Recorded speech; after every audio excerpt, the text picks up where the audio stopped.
Good morning. Can I welcome everyone to the 5th meeting of the Welfare Reform Committee in 2013. Michael McMahon is running slightly late this morning, so I'll be convening our meeting at the beginning. And before we begin, can I remind everyone to switch off their mobile phones because they interfere with the electronic equipment. Can I also let members know that there are 2 members of staff from the National Assembly of Malawi visiting Parliament this week, and they are shadowing a number of committee teams. Hannah Majamanda is shadowing the Welfare Reform Committee team and will, although she is running a little late, be attending the meeting this morning. And can I ask members, are they content for Hannah to remain throughout the committee proceedings, including consideration of any items in private, or committee members? Well, okay, thank you. Okay, and agenda item 1 is a decision on whether or not to take business in private. Agenda items 4 and 5. Agenda item 4 is a discussion about future fact-finding visits that we may wish to undertake, and item 5 is a discussion about a draft motion for a future committee debate in the Chamber. Do members agree to take these items in private? Agreed. Thank you. And agenda item 2 is to take oral evidence on the statutory instruments that have been laid in connection with making provision for access to passported benefits from the new personal independence payments. And of course we have had some written evidence laid before us, which members will have been able to consider in advance of today's meeting. And if members are content, I would propose to allow each of the witnesses just to make a brief opening comment before opening up to any questions. Are people content to proceed on that basis? Yes. Okay, then can I invite, I'm just going to pick at random, can I invite Bill to go first? I'm picking at random because you're right opposite me, Bill. Thanks very much, I think. I think the first thing to emphasise is we're actually quite happy with a lot of the suggestions around universal credit and passported benefits, but we've got particular concerns about the personal independence payment, simply because of the large number of currently entitled disabled people who are going to lose out through the new assessment process.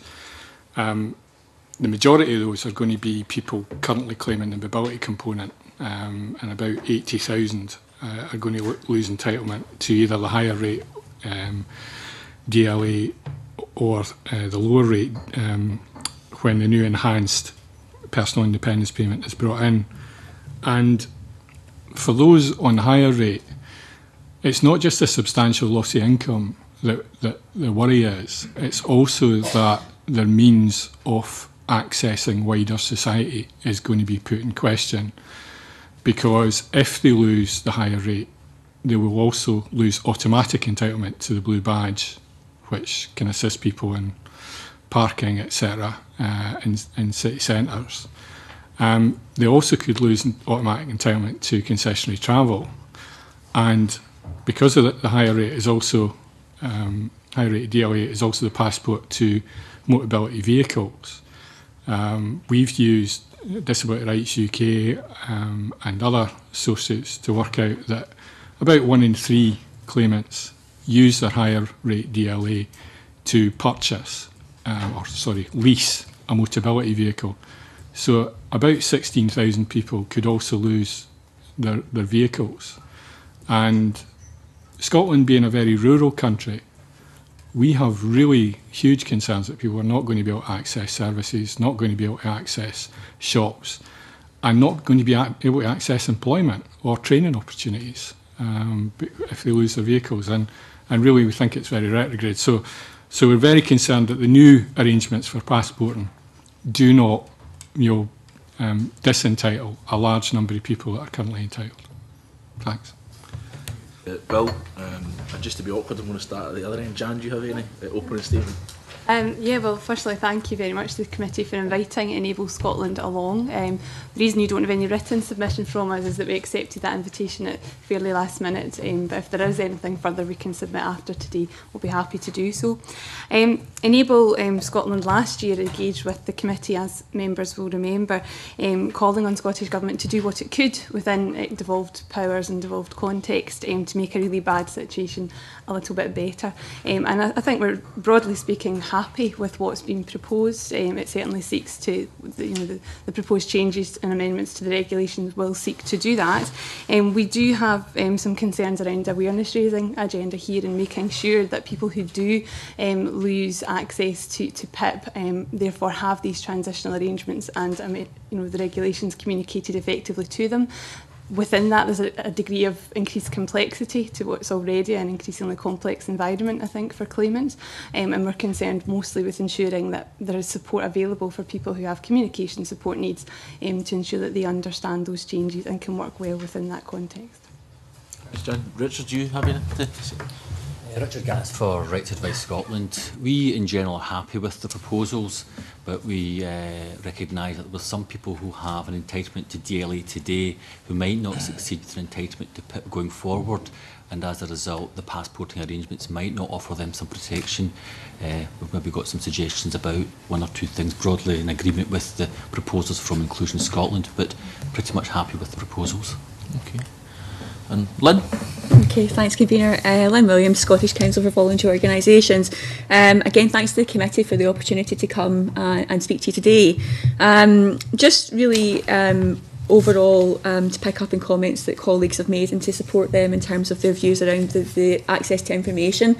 As Jan says, we're in a situation where we're almost developing another level of complexity around having to respond to some of the changes that Westminster are bringing on. So the importance of getting information to people about their entitlements and what they can access is important. Secondly, the importance of reviewing these mechanisms that are being put in place. We, like others, we welcome the response of the Scottish Government to try and where they can to mitigate what is frankly a horrific situation. But with every policy, with every legislation, there are sometimes unintended consequences. So we have to make sure that people who can be particularly vulnerable, that we review these regulations and make sure the intentions that were behind them are being achieved. And then lastly, I guess the other point we want to make is bearing in mind that we have had quite a tight timescale to create these regulations. From a third sector perspective, the chance for us to scrutinise this has been very, very limited. That concerns us to some extent, as we would have liked to have been more involved in developing the regulations than perhaps we have been. And to offer our support and assistance and help to draft these. So I guess those are the kind of three main points we would want to make. And then lastly, I guess the other thing is in terms of unintended consequences, making sure that we're aware of potentially the wider impact of some of these changes on other areas of policy, such as community transport, hospital to home support, the impact on health and social care as well, because if people do lose some of these valuable passporting benefits, the impact could be quite substantial. Okay, thanks. I'm going to open it up to questions from members. I've got Kevin to be followed by Alex, and if other members want in, they should just let me know. Thank you, Convener. Like Lynn, I think we would have welcomed more time to scrutinise a number of these issues too, but unfortunately it seems that Westminster keeps us hanging there until the last possible minute before telling us their intentions. Convener, I'm most interested in the figures that Bill has provided in his submission in terms of the move from disability living allowance to personal independence payments. And in section 2.2, the estimate is that by 2018, over 80,000 working age disabled people in Scotland will lose either some or all of the mobility allowance that they would otherwise have been entitled to. Could I ask Bill to expand on this a little bit, and also to tell us where these figures have come from? I know that Inclusion Scotland are very good at researching impacts on people, and I just wonder where those numbers have come from, Convener. Well, the DWP have done projections for the UK. And basically what we did was look at the current claimant load, as it's called by the DWP, the number of people claiming those benefits at present, to get what the Scottish percentage or proportion of claims is in comparison to the overall number of claims at a UK level. And Scotland has a higher proportion of claims. We've got more disabled people in Scotland. It's legacy, partially a heavy industry, partially of genetic conditions like multiple sclerosis, where we've got the highest rate in the world. So we actually have around 11% of all current DLA claims to mobility component, and taken the UK, the DWP's UK figures, we've applied those percentages to come up with the figures there. We've actually had a wee bit of discussion with Analytical Services and Scottish Government. There are slight differences. I think they used 11% overall for all the figures, whereas we broke it down a wee bit more. But overall, we're talking about a couple of hundred in each direction. By and large, we're fairly sure that they're as accurate as can be in terms of projected figures, because at the end of the day, of course, it's only what the DWP are projecting will happen, not that we can say we're absolutely certain that is what will happen when it actually all goes out and is, the assessments are actually being carried out. It could be higher or it could be lower. But in terms of the work capability assessment, we think that these are conservative estimates, to say the least. Thank you, Convener. Obviously, we kind of get caught up in numbers, yeah. As so many folks do. Can you give us an indication, Bill, of the folks that you are coming into contact with, what they are thinking about all of this at this moment in time? There's real fear. My colleagues at work, one of my colleagues is a wheelchair user. She's currently on higher rate mobility disability living allowance. She is worried that she may lose that. And if she does, she loses her means to get to work.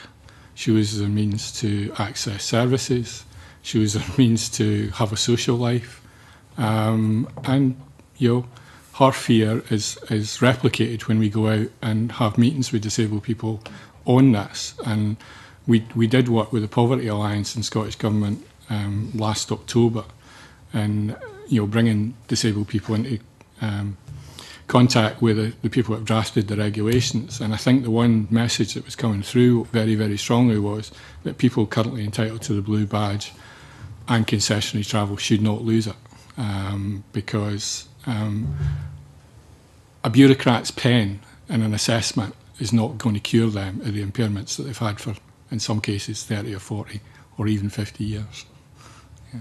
So, it would be fair to say that these regressive changes, the welfare reforms that are supposed to help people back into work, may, in situations like your work colleague and many others, force them into a position where they are unable to work, are more reliant on others, and at the same time have a life which is not as fulfilling as it currently is.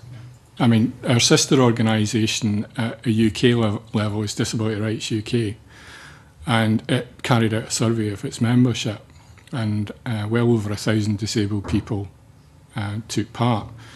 And over 50% of those currently in employment said that they believed that they would be forced to give up work if they lost their mobility allowance.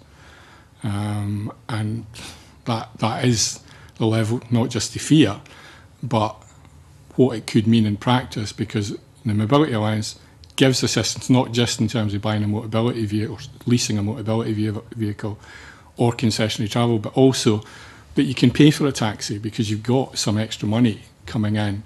And if you lose that ability to pay for those extra transport costs, then your ability to get about is severely constricted.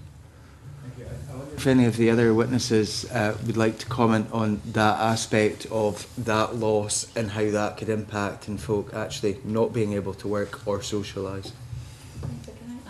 Thanks, Kevin. Obviously, I'm here with my SCVO hat on today as well, but also my personal life as a campaigner as well. And certainly picking up on Bill's comment, some of the concern that this is another change on top of other changes in people's lives. So the impact on unpaid carers, for example, in terms of maybe having to perhaps give up their job so they can do some of the ferrying around and getting people to and from hospital appointments. And certainly, like Bill, I'm picking up concern about the wider cumulative impact of some of these welfare reform changes are going to be pretty substantial in unpaid carers. And I think Carers Scotland's submission to the committee highlighted some of that as well. So I think absolutely it's fair to say that this impact is not only substantial, but a whole range of impacts just pulled together to put families maybe who are struggling already pretty much towards breaking point. I know certainly of one family where that's the case that I'm working with just now, where they're just like, what else is coming at us, basically. We have Ian Duncan-Smith meeting with us informally in a couple of weeks' time. Unfortunately, they continue, the Westminster ministers, to refuse to give evidence to this committee formally. What would you ask Ian Duncan-Smith about this aspect of welfare reform, or what would you say to him about this aspect of welfare reform? I think it's hard to put into words, I think, the impact on families. As Bill and others, and Jan, I'm sure will pick up as well, is that people with disabilities, and I'm married to someone who has a disability, contribute to society and have got a lot to offer. What that does is take away their ability to do that, and to live in an equal way to others, to have the same chances and opportunities that we have. And we sometimes take that for granted. So by losing your blue badge, by losing your mobility car, you've lost that ability just to be out and about and do things that we just automatically think about doing. The other element is, as Bill pointed out, that we do live in a very rural country, and that you may have people who effectively become completely isolated because they cannot get out of their house without support, without family support. And I guess my last point would be is that, both the Scottish Government and Westminster have been on record to say that we absolutely support the contribution of unpaid carers, but, this almost just whips that away in some terms. So I guess my plea to him would be look at the cumulative impact on families, because what this will do is pretty much bring them to breaking point. I don't know if anybody else wants to come in on that point, convener. Yeah, if I may, just to absolutely reiterate that last point, I think there's often a misconception that previous DLA or PIP are almost work-related benefits, when in actual fact, there are swathes of people with learning disabilities who really do want to work, who really do want to make a valuable contribution to Scottish society.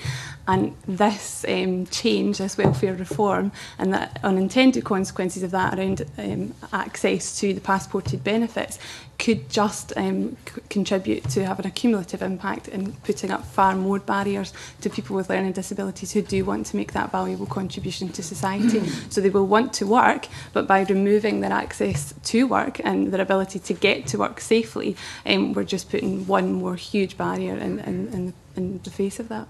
Thank you.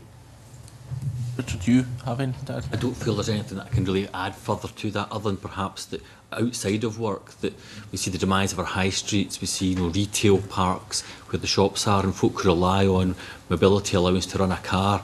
That car is often necessary to get to where the shops are because our high streets are in decline. Okay, well, the eagle-eyed amongst you will have noticed that the convener's manfully battling his way through his traffic problems. So I'll hand back to him. Thanks very much. My apologies to colleagues and to witnesses, but I had a 50-minute stationary wait on the M8 because of a smash, so my apologies for that. We're going to Alex for the next question. Okay. Thank you very much, convener. A number of the witnesses in their opening statement, although not all, mentioned the issue of information and the lack of information. I wanted to explore information in a couple of different ways, but firstly, I'm going to ask a couple of very simplistic questions. But who is it you're not getting the information from? Let me ask that again. Can I explore the information that you're getting from the DWP, for example, how useful that is, and what else is it you need to get from DWP that you're not getting at the moment? People can probably answer from a disability perspective. Yeah, I mean, people will be getting letters probably now, and in fact some of us will be in terms of having information shared at Scottish level from DWP around the changes that are coming. So we will get sight of some of the letters that are going out to people who are claimants. I think the issue of information is it's more complex than it seems. I think it's around, and what certainly I've been picking up from others and Inclusion Scotland and some of the work around West Lothian, is that people will kind of put their head in the sand a bit about this because they're too scared to contemplate what it actually means. You suddenly have a letter. In fact, to give you a personal example, my husband claims DLA. We got a letter in about 2 weeks back with our DLA, form, the sort of claiming what we're entitled to this year, but we also got a 9-page letter explaining the transfer to PIP. Now, that's a hell of a lot of information to take in. It was 9 pages in total. Now, if you have a communication issue, learning disability, English isn't your first language, that's a lot to take in and understand. So there's a lot of issues around access to information. What we're picking up across the sector is that people aren't taking that information in, they're not getting access to it, or it's just so complex in terms of the impact that they are coming to charities and saying, well, what does this actually mean for me? I don't understand how this is going to impact. So we are seeing increased demand, people presenting with information, so when this passport to benefit changes, what does it mean for me?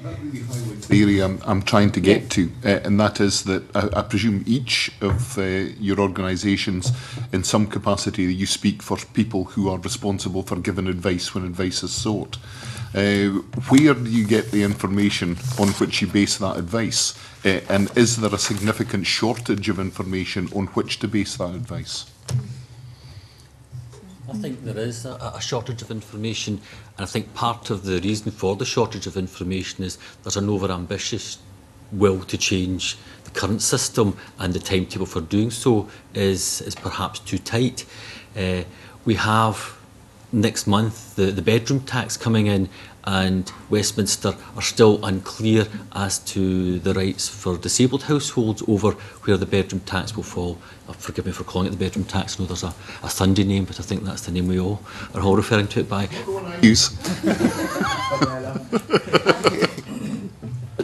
There's been recognition that should disabled children who cannot share a room be forced to share a room, and there was some suggestion that the government were going to be looking at this again. We've not seen what that thinking is, yet the bedroom tax is less than a month away. And we know that the DWP have an appeal in against, I think it's the Gorey case, which looked like case law might have been the ally of the disabled household, but it looks like there's an appeal in against that particular decision. So for us to give advice to households, will the bedroom tax impact on them? And I know we're not here today to talk about the bedroom tax, and sorry for going in that direction, but I think it highlights that we don't have all the answers, and government themselves maybe haven't got all the answers. And I think that's perhaps the timetable for change is just too rapid. Stuart believes there's a conspiracy theory at work here. However, I'm not that confident. However, I'm keen to explore the area of information, and the instrument we're actually talking about now, of course, is a Scottish Government instrument, and the Scottish Government will have to supply the relevant information to advisory bodies. But of course, they're under the same pressure that you've just described. How is your relationship with the Scottish Government, and how are you likely to be able to source information in order to give advice on the current instrument? We aren't an advice provider. I'd have to emphasise that. We don't take on individual cases. We signpost to organisations that have got that level of expertise. I'm an ex-advice worker, and I know enough to know what I don't know. And I wouldn't want to advise somebody at present. But I've just quickly noted down, and probably Richard can add to this, but we've got coming up in the next month the under-occupational bedroom tax. The change from DLA to PIP begins. Council tax replacement is being put out there. There's this new Scottish Welfare Fund replacing the old social fund. Direct payments of housing benefit from universal credit will start in October, etc. At the moment, the real issue isn't necessarily that there is no information going out there. It's people being overwhelmed by the amount of information. 9 pages on DLA PIP, another half dozen on the bedroom tax. It's a, we are also talking in terms of disabled people that are having to absorb all of this information about all of these changes, is that around 30% of claimants of disability living allowance have mental health issues, learning difficulties, or cognitive impairments like autism. Now, with autism, you could understand every single word, but you might have difficulty in how you're going to apply that information, etc. So, the ability of people to grasp all of this and apply it to their own lives is also with the fear factor there, that they will tend to put it to one side until it actually occurs. That is one of the problems. And the other thing is that with passported benefits, it's not the DWP who are responsible for deciding whether somebody gets a blue badge or whether somebody gets concessionary travel. So they could say in their letter, you should contact so-and-so, but it won't be a definitive guide to what's happening. And there will be differences between Scotland and England, which they'll have to take into account as well. So, anybody that was putting information out there, to make it accessible, it would be a very, very tough task for some of the individuals, because you would have to give it in a very simple forum, probably an easy read, etc. I wouldn't go overboard in criticising the information we're getting from the DWP. I've got some good information in the last few weeks, which is very helpful to us in terms of signposting people, but it's just the sheer amount of the changes. Believe me, as a professional worker, as an ex-advice worker, I wouldn't want to work in this environment where so many changes are taking place. How does an ordinary person keep track of it? I just don't know.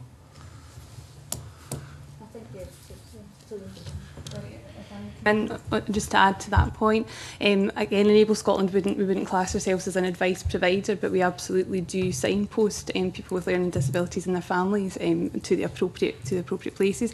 In terms of the sort of flow of information, information that's accessible on the internet, for example, from the DWP and from what we've seen from letters going out to our individual members, is complex but fairly thorough.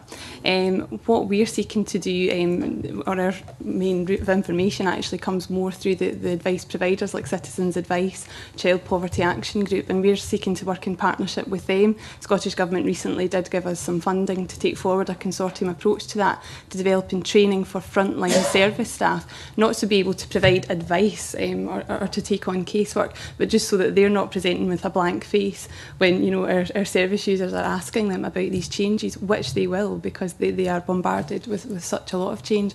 And what we are saying is, whilst that's very welcome and it will be an initial training session for skilled staff members who are overwhelmed by this information, but because of the time frames of the implementation of different elements of welfare reform, that sort of training is going to have to be provided on an ongoing and regular basis to make sure that we are fulfilling our responsibility to give accurate and good quality signposting. So the information coming out from the DWP is by its very nature very, very complex, and it should be, but there's a lot of work to be done by the wider sector to translate that, if you like, and process that and make sure that we can be providing the appropriate advice and support, and that's quite resource intensive. Yeah, absolutely. Can I pick up on Jan's point? Yeah, I mean, firstly, to go back to Alex, your question around the relationship with the Scottish Government around this whole agenda. My understanding is in the papers last week was a letter from the Deputy First Minister that's made a commitment to working with key partners like the sector around this whole agenda and making sure we get information on passportee benefits out. And obviously, as a wider sector across here, I know we would very much welcome that. To give an example of that, a good example where we have had that ability to work with the Scottish Government has been the Scottish Welfare Fund. From the whole inception, we've been heavily involved as a sector to help create and develop that fund and put it in place. So we would welcome the opportunity to have the same approach around implementing passportee benefits.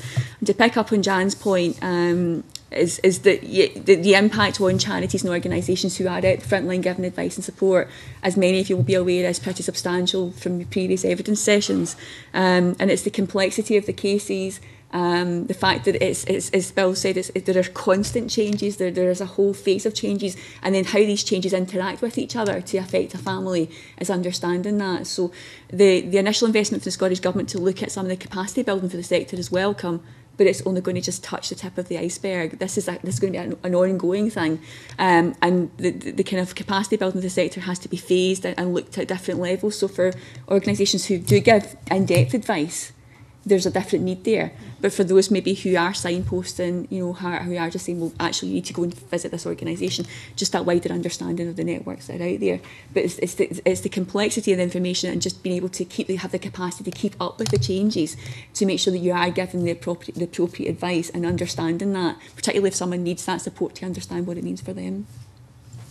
The issue of capacity specifically, there is, as we're aware, there is resource being made available to support advice services coming from a number of sources.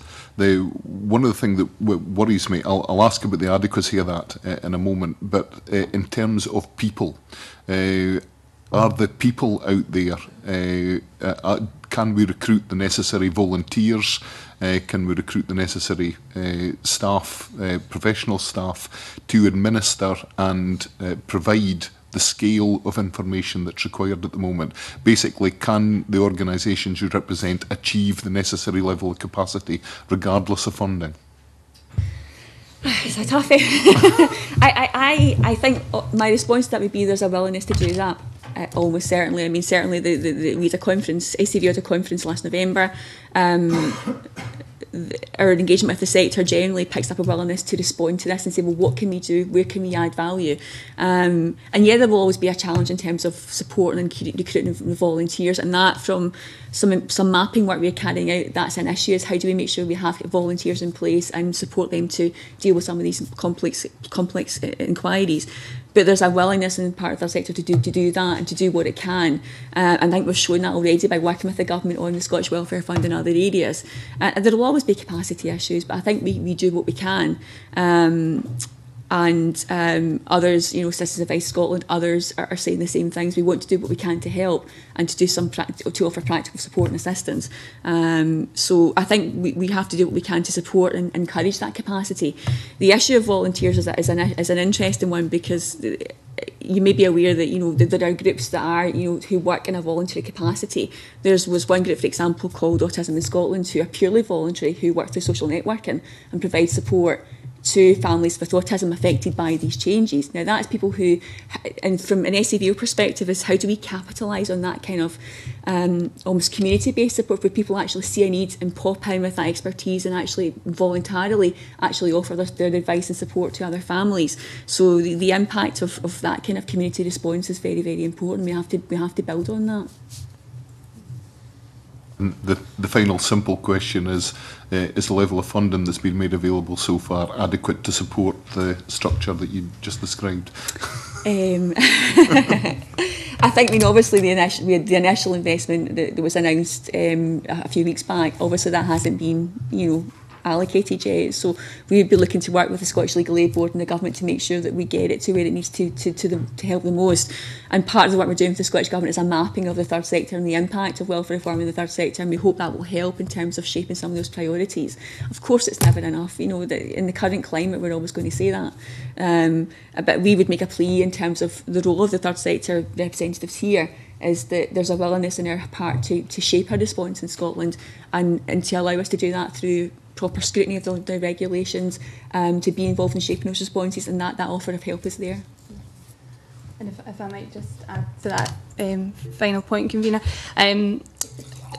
making reference to my earlier point, I think the level of investment that's been made available is very, very welcome as an initial injection, if you like, into the skill set of the sector, but because of the rate of change and the different time frames for implementation, as I said earlier, it can't just be seen as a one-off, and we would request and urge Scottish Government to be working with us to look at how we continue to upskill the sector and maintain the skill set.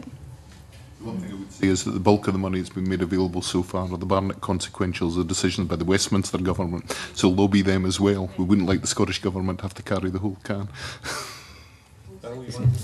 Yeah, it's just to say, you know, we do very much welcome the extra money and investment and advice provision, both welfare rights advice and money advice. But I think we've all, you know, both of you have already touched on this, that a lot of frontline services who are not advice providers are also being affected by it, and a lot of, you know, volunteers need to be at least at a level where they're aware of what the changes are and aware enough to say to somebody, oh, that's what that change is, and that's who you need to go and see about it.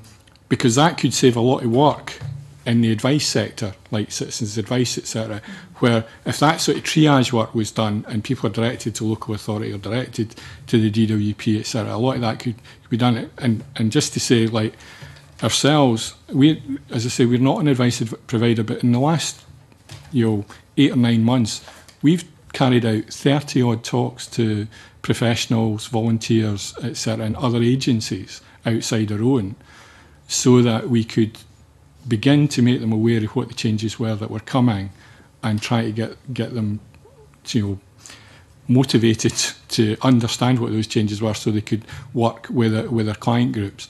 And we, you know, so there's been quite a large investment by ourselves in this to make sure that disabled people, when they do go looking for advice and assistance from other agencies, do get good information back. So I think there's a lot of that going on at the moment. There's a lot of willingness, as Lynn said, in the sector to work collaboratively, to work in partnership with one another, because we do realise the scale of the issues that we're confronting. Ian?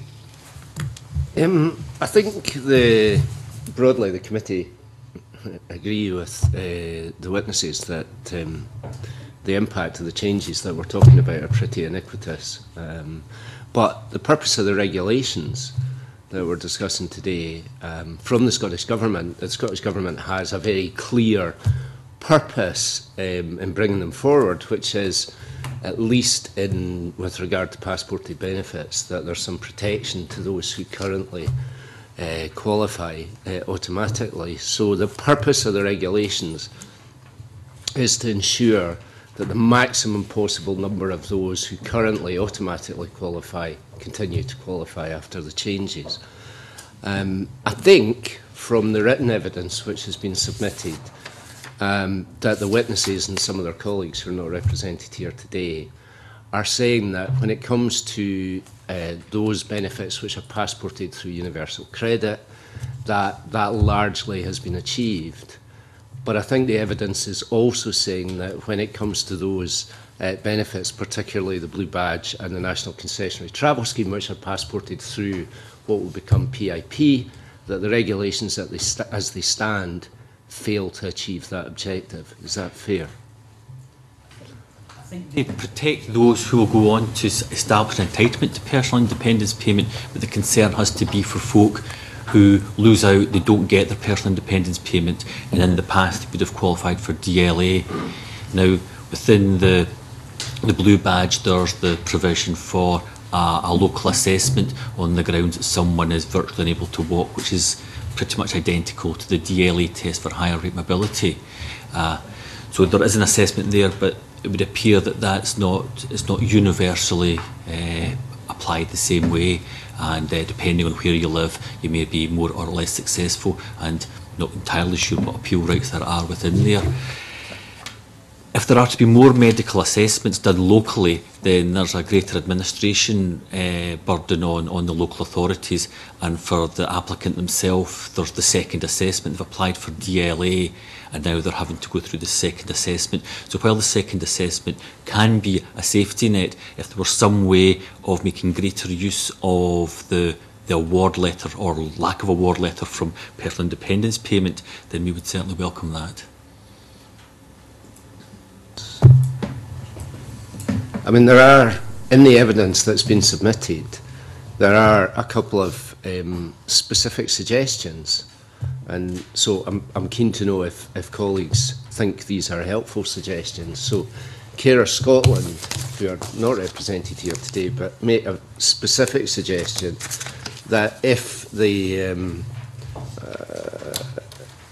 eligibility was set not at 8 points but at 4 points when it comes to moving around, is that right? Comes to moving around, that would protect far more of those who currently qualify for a blue badge. And Inclusion Scotland, who are represented by Bill today, suggest that if the regulations made it automatic that anyone entitled to a blue badge, I presume that means through whichever route, are then also automatically entitled to a National Concessionary Travel Scheme card, that would also protect a significant number of those who might lose that concession. So my question to the panel is, are these changes to the regulations which you believe would help the Scottish Government actually to better achieve what they're trying to do with these regulations?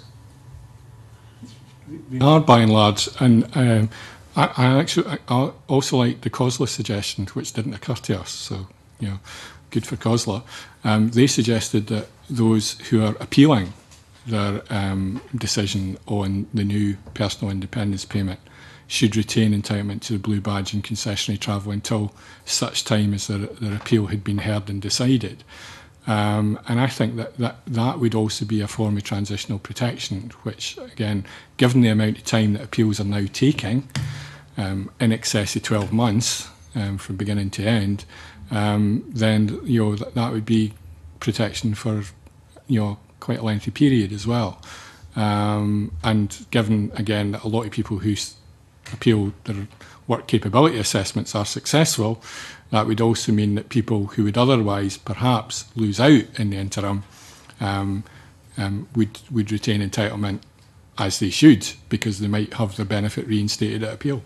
Because about 40% of WCA people who appeal who get their benefit reinstated. So that seems quite a sensible suggestion. Yeah. Other panel members would support those proposed changes to the regulations. I think this is the whole point of actually consulting with us was to come up with practical suggestions as to how, perhaps, with the best will in the world, you do miss some. You're transferring from one system to another. They're not quite the same. So I think that, from our perspective, we're willing to offer whatever help we can to begin to make sure that these regulations are as tight as they possibly can be. And the importance of having a review mechanism built in at some point as well, on top of that, to make sure that we are, through our own intelligence, we're picking up cases and maybe that are going awry, people are losing out in some way unintentionally. So we're willing to discuss these suggestions further and to offer what support we can. Sorry. If I could maybe come in relation to the higher rate mobility component, there are currently folk with a higher rate mobility component, and that was awarded maybe on an indefinite basis a number of years ago. In the law, it actually talks about being virtually unable to walk, and that's been interpreted and reinterpreted by the commissioners, or now the upper tribunal. And at one point in time, virtually unable to walk was recognised as being 100 yards. So we will have some people who have a current mobility award on the basis that they could walk no more than 100 yards. When we look at the points for the new system, 100 yards isn't there. And so some folk will now find that their higher rate mobility award on revision to PIP will mean that they'll have no, they'll come down to no award, not even the lower award. And if there was scope to try and catch these people, then that would be welcomed. Yeah.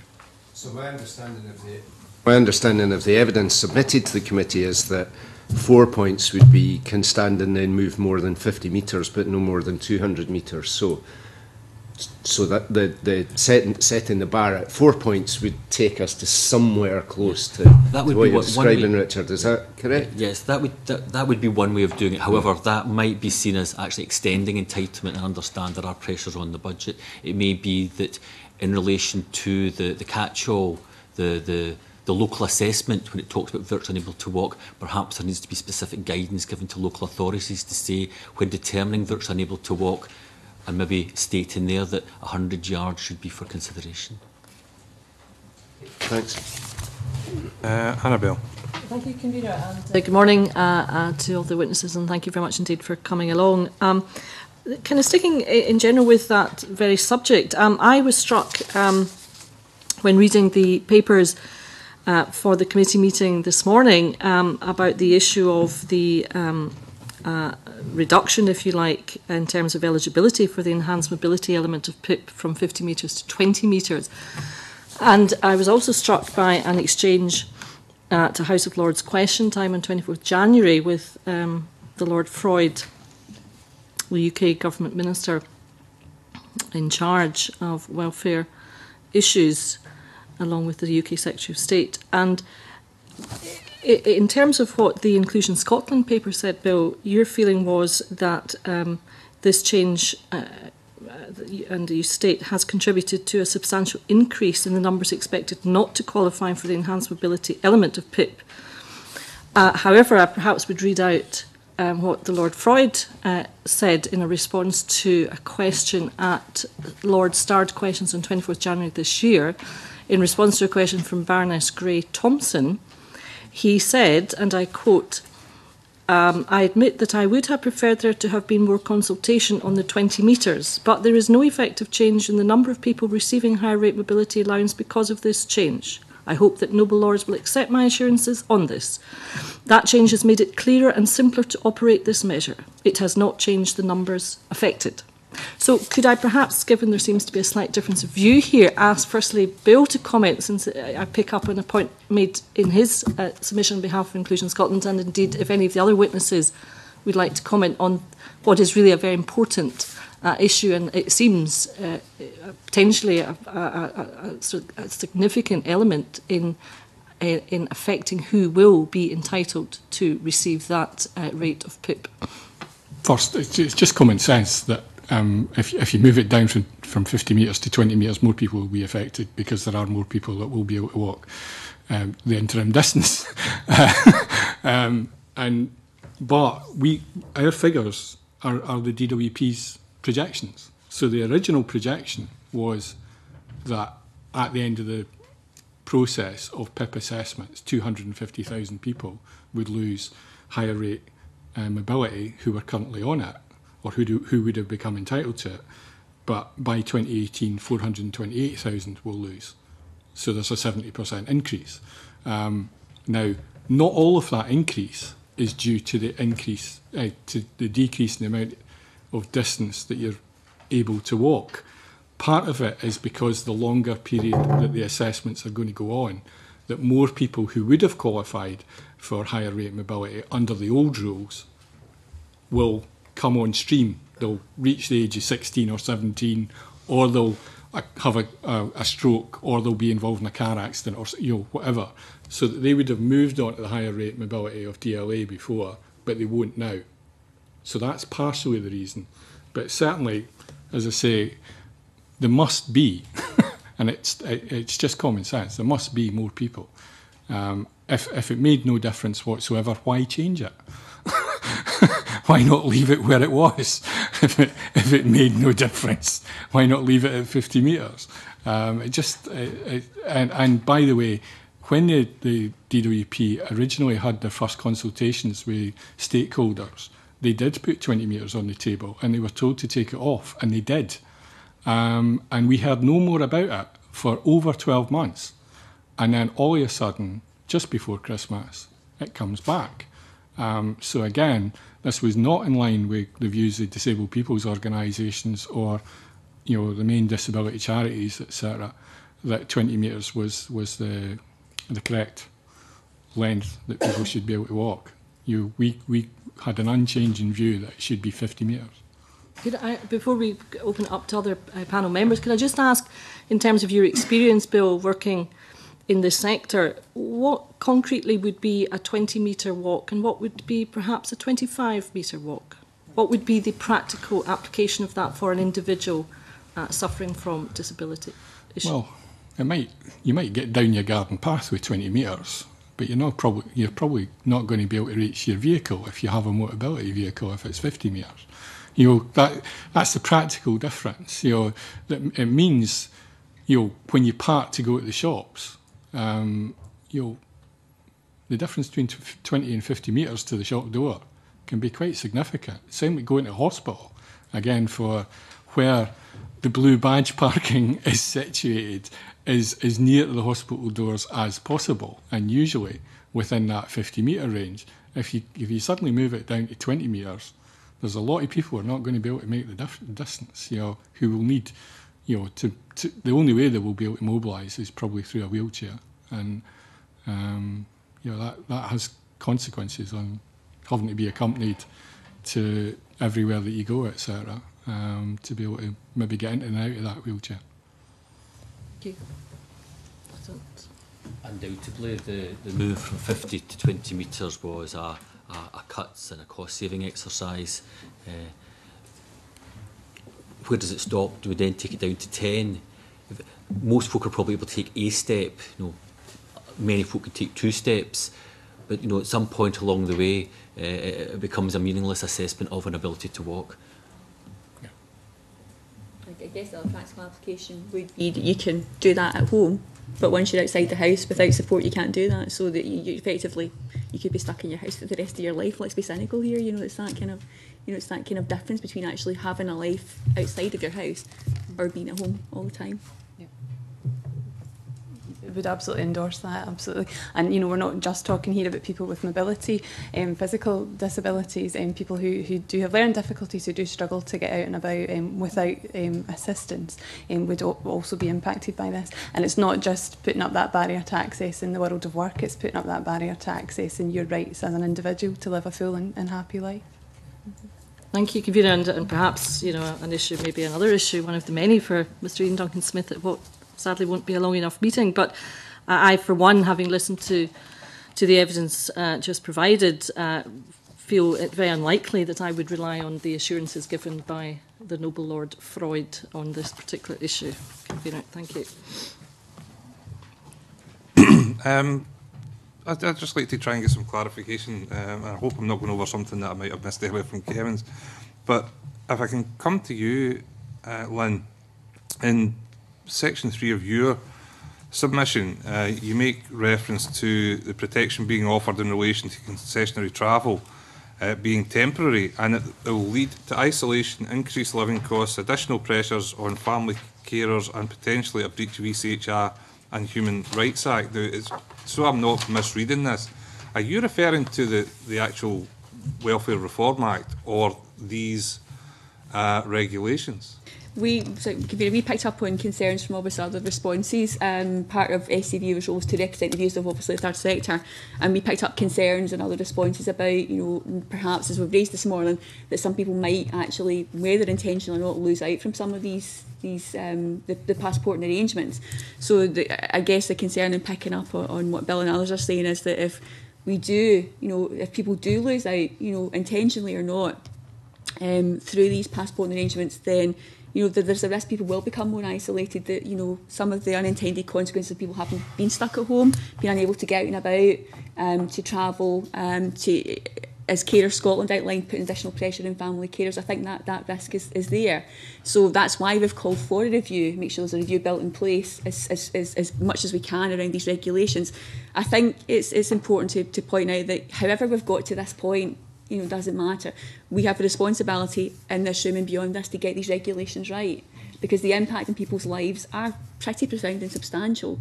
So, whatever the rationale for us being here, there's a chance to get these regulations right. So we've picked up on concerns from our members and other organisations that we have to make sure that we, as we've discussed already, that we will look at these regulations. Are they right? Are we're missing an opportunity here to make sure people are covered and have the support they need to get out and about and to live the lives that we take for granted. Scotland were one of the organisations that did pick up on this, Bill. Do you have additional comments? Under the European Convention, everyone has a right to a home and family life, and that has been construed quite widely by the European Court to mean participation in society and being able to visit friends and family, etc. And if people are going to lose not only their monetary entitlement of about £50 a week if they lose higher rate mobility, but also lose their concessionary travel and have added costs on top of a loss of income, then their ability to participate in family life may well be constricted, and it may well threaten their human rights. That's why we've said it. And the Parliament is charged with trying to ensure that human rights are taken into account with any piece of legislation that's in front of it. So that's why we've made reference to it. The UN Convention on the Rights of Disabled People goes further and says that disabled people have a right to move about in society, and that wherever possible, the European Convention should be interpreted in line with the UN Convention. So, we're only pointing out to the committee and to the government that these aren't just passported benefits. These are people's right to participate in society that are under threat. Now, as Lynn says, it's not the Scottish Government that started that process, but it is the Scottish Government's responsibility, as far as possible, to mitigate that within the resources available to it. And we've suggested ways, and other people have suggested ways, how that transitional protection could maybe go a wee bit further. But by and large, we welcome a lot of the proposals. We do think there's a degree of transitional protection there for people that lose out. But there will be people ultimately, at the end of the day, whether a week after the PIP assessment or a year or 2 years after it, who are going to lose that right to participate. And I think we all need to think about that, about what that would mean for us as individuals and what that means for those individuals and their families. That a whole section of society are being told you can't get about and we're not going to help you. It just seems wrong. And as I say, it's people who currently have those entitlements. Nobody should, with a stroke of a pen, be able to say to somebody, right, we've taken away your right to participate in wider society. Yeah, I was just going to say that the proposed amendments to the regulations here are welcome and will have a positive impact on those people who do go on to be assessed as eligible for PIP, and they will also provide some transitional protection for those who do not. Our concern thereafter is what happens next to those people who do unfortunately lose their eligibility for PIP, and then in time, once their travel card expires, who lose that as well, because with that they lose their lifeline to the wider community. Now, the solution to that probably doesn't lie in regulations, but I think it does merit further discussion with our partners in local authority, within NHS boards, to be looking at how we collectively can make that situation better for those who will undoubtedly be affected by this. Well, you made reference on a number of occasions, a lot of the witnesses, that you've been in discussions with Scottish Government officials. Lynn, particularly SCVO, has said you would want a review. I take it that's been raised with those officials. What has the feedback been from that request? And secondly, an additional and probably equally, or if not more important, the equality impact assessment. I'm sure that's been discussed.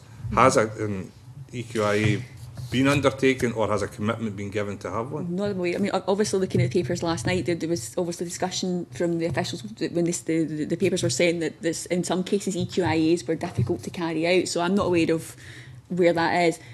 Recently, the Scottish Campaign for Welfare Reform did email a number of officials and ask for early scrutiny of the regulations, and I don't know, I'm not aware of a response to that yet. In fact, I'm pretty sure that when shares we haven't had a response to that request yet, to ask for early sight of these, and obviously we've had as much notice as you committee members have as well.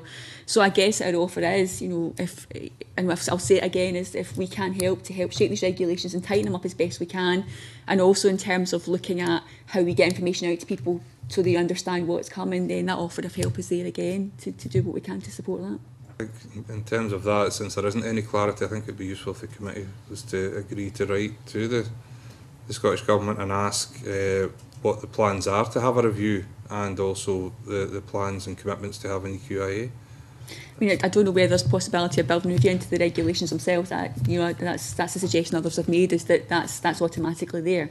Given how, as colleagues have said, the impact of this is not just a passported benefit, it's people's lives we're talking about here. We have to get this right. Record on having equality impact assessments is pretty patchy. While there might be requirements to have them in a whole host of areas, they don't always get completed, and they don't always get completed effectively. So I think we need to ensure that the regulations do meet equality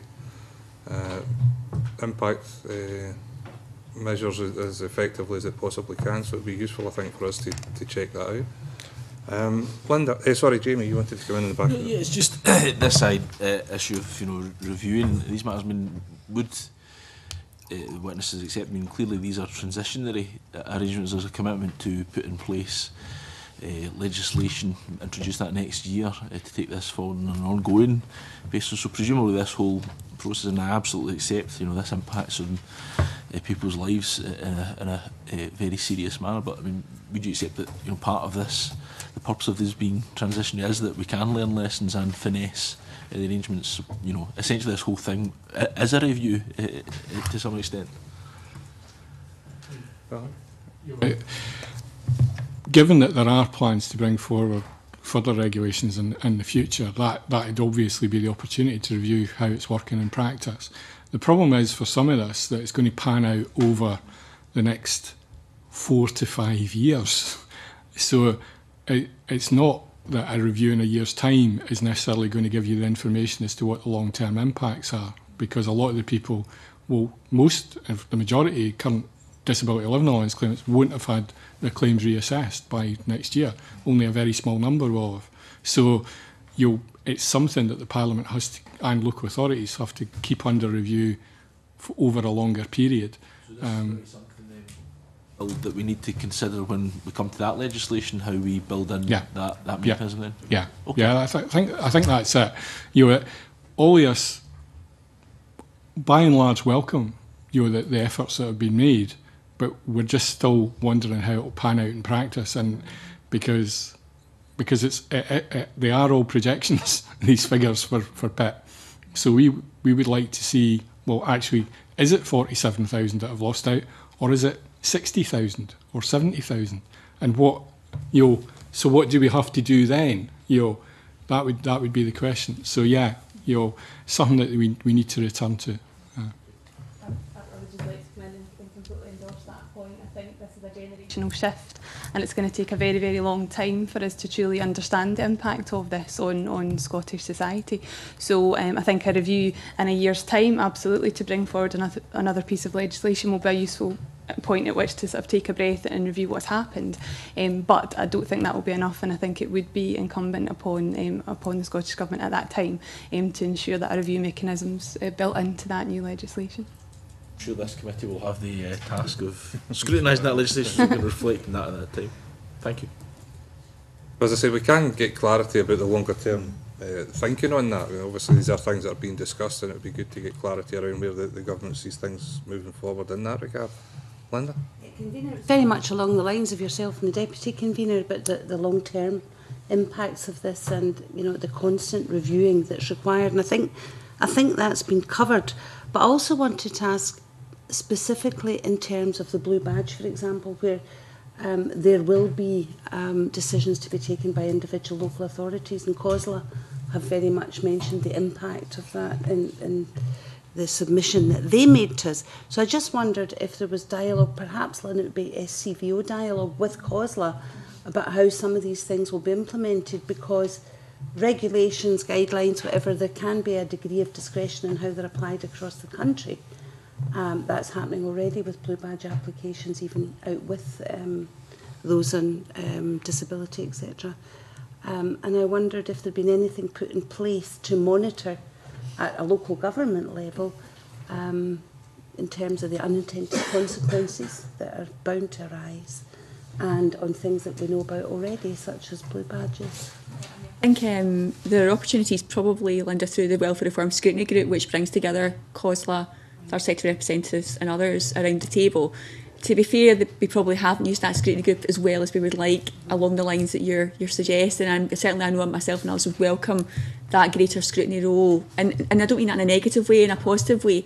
So I think the mechanisms are there. We perhaps need to beef up those mechanisms to give the expertise around the table, given we have COSLA, Health Board and others sitting around the one table to review that issue, that as well. And to pick up on other colleagues' comments around the review, there are formal ways of reviewing what these regulations are doing and the impact. But the other element is the on-the-ground intelligence that the sector is picking up. So you may pick up individual cases where people have lost out completely, and it's not to, so we need to keep that handle on what people are feeding back to us from communities and local authorities, and begin to build a bigger picture up of where these sort of failures or sort of fallouts are happening. So I think there's opportunities to beef up the role of the Welfare Forum and Scrutiny Group here, definitely, to have the kind of role that you're talking about. Just to say, the experience with the work capability assessment is there's quite a variation across assessment centres as to the numbers of people found fully fit for work. So, for example, in the Borders, it's only about 1 in 5 are found fully fit for work, whereas in Falkirk it was over 50% were found fully fit for work. With that sort of variation, there could be real difficulties posed for some local authorities in the terms of the number of assessments that they would then have to do for blue badges being much, much higher than even, we know that it's going to be high, but it could be running into, thousands more than they might have expected otherwise. And that's a significant financial burden on local authorities and on the disabled people if those costs are then passed on to them because of it. And the final thing to say on all these assessments are people are being assessed regularly for the work capability assessment. It's not a one-off assessment. They're being brought back in within 6 months in many cases. With the PIP assessment, we're told also that that will not be giving lifetime awards. So again, there will be an expectation that you'll be regularly reviewed. I think they're talking about annually or maybe biannually for that. Then you've got assessments for the blue badge. You can understand how disabled people feel about it. All of these assessments are extremely stressful for the individual, for their carers, etc. Because the expectation, the fear is, I might lose it. I might lose something that's vital to my life. And, to be put through that process once every 2 or 3 months, it's a phenomenal amount of stress that disabled people are being subjected to at the moment. Can I come in on that point?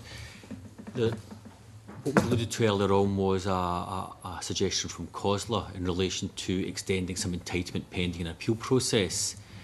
If such a provision could be written in, then that would alleviate some of the points that Bill's making there, that we would then not have to assess somebody locally. We could give them the benefit of their entitlement pending the outcome of their appeal. And if the appeal were successful, then that would resolve matters, and that would be in some way one less assessment for the individual and a reduction in the burden on the local authority. Just picking up on the discussion of the local authority involvement, reading one of the papers from submissions from Carers Scotland, they do make the point that there had been a survey carried out by Transport Scotland dated October 2011, wherein various inconsistencies in approach were noted. And of course, since that time, amendments have been made to the legislation and a new code of practice has been introduced to apply from January 2012, I understand. But the point then is made that it is unclear whether the inconsistencies specified and identified in practice in assessments and variations in rejection rates, whether or not that position has improved or not, or got worse. And I just wonder if, in terms of work with local authority partners, whether there's any intention to have another study conducted, or whether there's any monitoring to see what kind of pattern is emerging since the Code of Practice in particular was introduced. I'm not aware of any, but it seems like a worthwhile exercise, either through FOI or some other means to get those figures as to whether there's been an increase or a decrease and consistency, at least, between different local authority areas. Yeah. And in terms of the local assessment, I don't know, but is there, what guidance is given to local authorities in terms of conducting that assessment? It refers, from what I can see, to assessing somebody against being virtually unable to walk, but that there, it used to be 100 yards when it was at the Social Security Commissioner, and it came down to 50 yards. I'm not sure what local authorities are advised as the correct definition of virtually unable to walk is, and that might be an area that if there was some guidance on that, we'd have greater equality across Scotland. It occurs to me that, you know, based on my knowledge of where some of these facilities are, where assessments are carried out, the very fact that someone could drive up, park in a car park with their blue badge and have had to walk 20 metres to get into the building means that they've automatically done themselves out of PIP. So 21 metres, yeah, I mean, that just makes no sense whatsoever that they've got a system that by its very nature fails people just to even take part in the assessment process. Kevin, you wanted to? Thank you, Convener. I attended a session on Dennis Robertson's proposed Blue Badge Bill on Monday in Aberdeen. I believe there's another one in Glasgow today. And there were some assurances given there about the universal application by local authorities round about assessment for those who are applying through the eligibility criteria. I think it would be worthwhile for us as a committee to confirm with local authorities that that level of universality is now in place. There is one local authority still who has a wee anomaly in the fact that Aberdeen operates a green badge scheme as well as a blue badge scheme. It would be worth their while finding out if there is any more anomalies like that. And one final comment in terms of people's human rights. It may well be that one of the reasons why the current Westminster government wants to get rid of a huge amount of human rights legislation is because of the very issues that we've discussed today. Alex, I'll give you the final question. Sorry, I was just... You might You might not want to repeat it. A few moments ago, Bill Scott gave an answer to a question where he suggested that disabled people were being or likely to be subject to work capability assessments on a 2 to 3 month cycle. Can I take it that was a slip of the tongue? I meant all of the different assessments taken together. They could be, they might have to attend a PIP assessment once a year, you know, because that's what the DWP are suggesting. They might have to attend, you know, a WCA once every 6 months, depending on, because again, there's quite a few people who have been assessed after 6 months after the first assessment. And then if they had these mobility assessments for the blue badge, that would be another assessment. So, you know, putting them all into the mix, you could end up with somebody having to go through an assessment once every 2 or 3 months for one thing or another, not always for the work capability. Thank you for the clarification. Yeah. Well, that concludes our questions. I thank the witnesses for being very helpful and informative as ever this morning. Obviously, keep in touch with us and as things develop. We'll keep the dialogue going, but I'd like to thank you all for your contributions so far, and I'll suspend for 5 minutes to we go into private session.